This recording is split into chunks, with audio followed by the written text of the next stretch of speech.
तर मी सकाळपासून घरातली सगळी स्वच्छता केली, म्हणजे जळमट वगैरे मारायची होती आणि झाडू सगळं मारायचं होतं, ते सगळं क्लीन केले. आज दिवस माझा त्याच्यातच गेलाय. आणि बाकी आता दिवा लावलाय, मी वेळ झाला भरपूर. आणि आता मुलग्याला माझ्या पोहे पाहिजे आणि ते पोहे करायला माझ्याकडे मिरच्या नाहीत.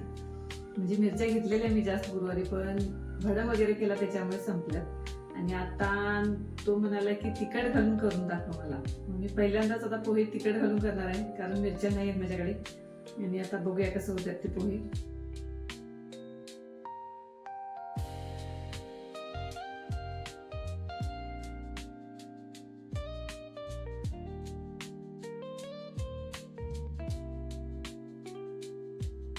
तिखट घालून मी पहिल्यांदाच पोहे करायले. घेतले मी पोहे दोन ठेवलेत.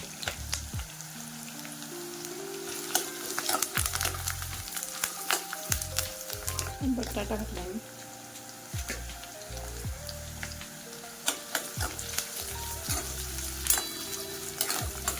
तुम्ही कुणी तिखट घालून केले असेल तर नक्की कमेंटमध्ये सांगा मला.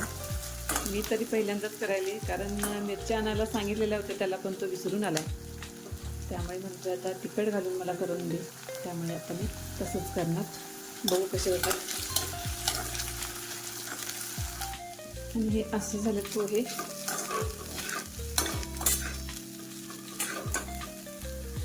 दिसायला तरी छान झाले.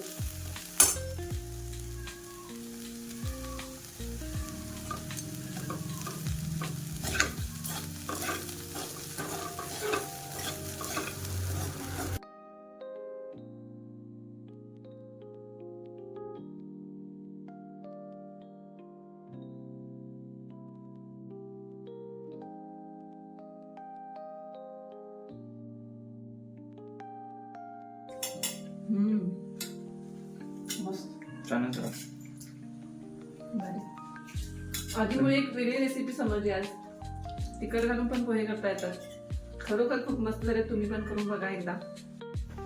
संध्याकाळचा दिवा लावून घेतला मी आणि पोहे वगैरे आमचे खाऊन झालेत. आणि तिखट घालून पहिल्यांदाच पोहे केलेले आणि खरं सांगते मी, खरंच खूप छान झाले होते.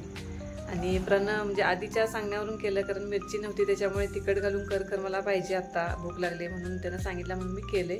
पण खरोखर पोहे मस्त झालेले. आणि नक्की तुम्ही करून बघा आणि मला कमेंटमध्ये नक्की सांगा कसे झाले होते ते. आणि बाकी मी आज बेसनचे लाडू करणार आहे, कारण उद्या आहे गुरुपौर्णिमा आणि स्वामींच्यासाठी मला नैवेद्याचं हे करायचं आहे. त्यामुळे मी बेसनचे लाडू करायचं ठरवले. 2 वाटी बेसन घेतले मी. हे मी तूप घातलेलं नाही, तसंच भाजून घ्यायले. नंतर तूप घालून भाजून घेणार आहे.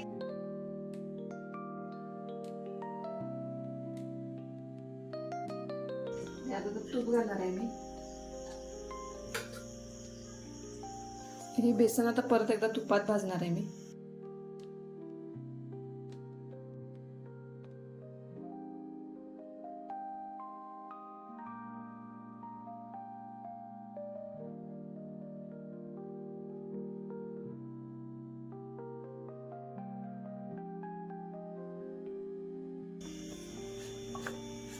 हे असं 15 मिनिटं अजून मी भाजून घेणार आहे.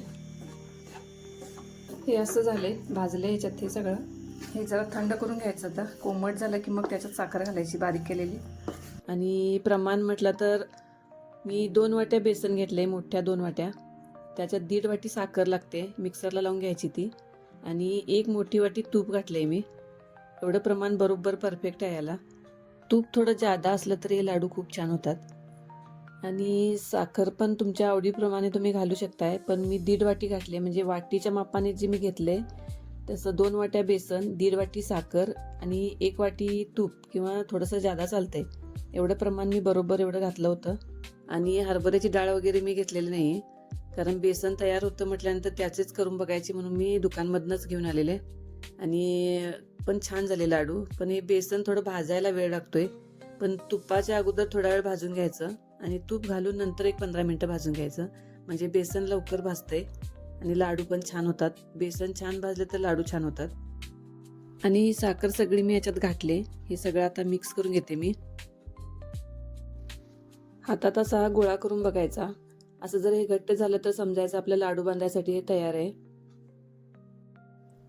हे आता लाडू बांधायसाठी तयार झालंय. मी याचे आता लाडू बांधून घेते.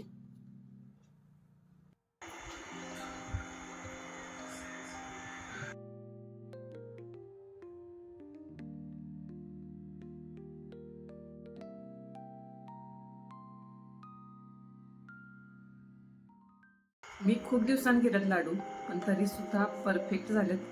या पद्धतीने तुम्ही करून बघा.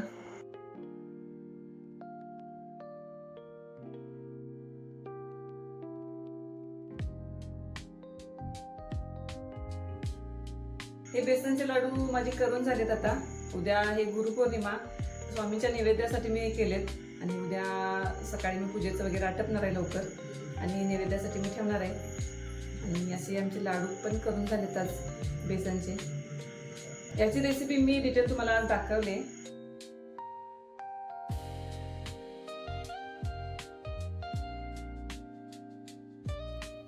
आणि आज आहे गुरुपौर्णिमा. मी सकाळी 5ला उठले कारण मला सगळं घर स्वच्छ करून पुसून घ्यायचं होतं. कारण देवपूजा पण मला व्यवस्थित छान सगळी करायची होती. त्यामुळे घरातलं सगळं स्वच्छता वगैरे मी करून घेतली सकाळी लवकर उठून.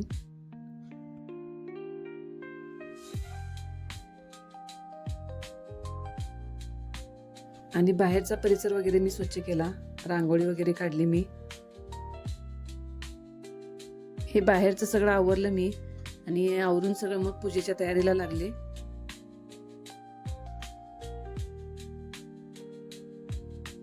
मला आज पूजा निवांत करायची होती म्हणून मी सकाळी लवकर उठले होते आणि तयारीला लागलेले पूजेच्या.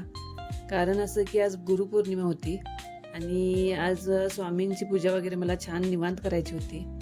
आणि याआधी मी 2 वेळा गुरुचरित्र पारायण केलंय आणि यावेळेला पण मला करायची इच्छा होती, पण काही कारणामुळे ते माझ्याकडून झालं नाही.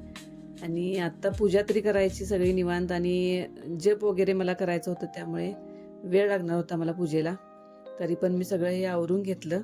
पण मनासारखी पूजा झाली तर मन पण प्रसन्न राहतं आणि घरातलं वातावरण पण छान होतंय. त्यामुळे मी पूजा अगदी छान करून घेतली. आणि ही अशी पूजा मी छान करून घेतली. आणि देवासमोर रांगोळी अजून घालायची होती मला. ती रांगोळी पण मी काढली. आणि अशी सगळी पूजा माझी छान झाली. मी मग 11 माळी जप केला स्वामींचा. आणि मला नैवेद्याची पण तयारी करायची होती, कारण 10:30ला नैवेद्य दाखवायचा असतो. आरती पण करायची होती. आणि एक सांगायचं म्हणजे सकाळी मी स्वामींचा फोटो पुसून घेतला. त्यावेळेला मी विचार केला की स्वामींची मूर्ती असती तर मी आज अभिषेक घातला असता आणि पूजा छान केली असती. पण ते होऊ शकलं नाही, कारण अक्कलकोटवरून आम्ही मूर्ती आणलेली ती दुकानमध्ये ठेवली होती आणि फोटो होता तो देवाऱ्यात होता आमच्या. पण यांच्या मनात काय आलं काय माहिती, सकाळी ती दुकानमधली मूर्ती ते घरी घेऊन आले आणि घरात मग ती आम्ही अभिषेक करून वगैरे मूर्ती पुजवली आणि नंतर परत पूजा केली. ही स्वामींची मूर्ती मी अभिषेक करून देवाऱ्यात पुजवली. आणि एक समजलं की आपण देवाकडे मनापासून काहीतरी मागितलं, इच्छा सांगितली तर ती पूर्ण होते. आणि आज तर स्वामींच्या आगमनाने माझं मन खूप प्रसन्न झालं होतं. आणि आम्ही नैवेद्याची वगैरे तयारी करून घेतली. बेसन लाडू मी केलेले अगोदरच आणि घेवड्याची भाजी, वरण भात, कोशिंबीर असं स्वामींच्या नैवेद्यासाठी मी केलं. आणि आम्ही आरती करून घेतली.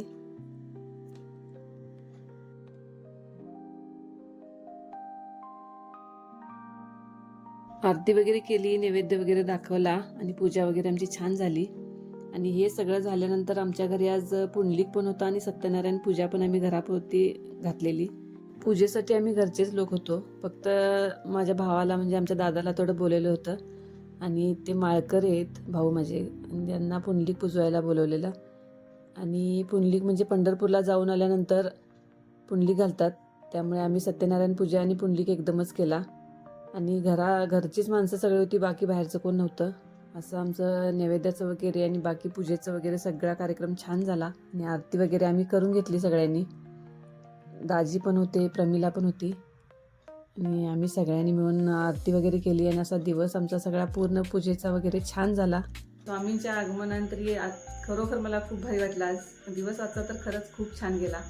पूजा वगैरे छान झाली आहे. आत्ता सगळं आवरून आम्ही जेवण वगैरे करून सगळं आत्ता रिकामी झालंय. आणि असा आमचा आजचा दिवस खूप छान गेला आणि आपण भेटू आपल्या पुढच्या व्लॉगमध्ये. So bye bye.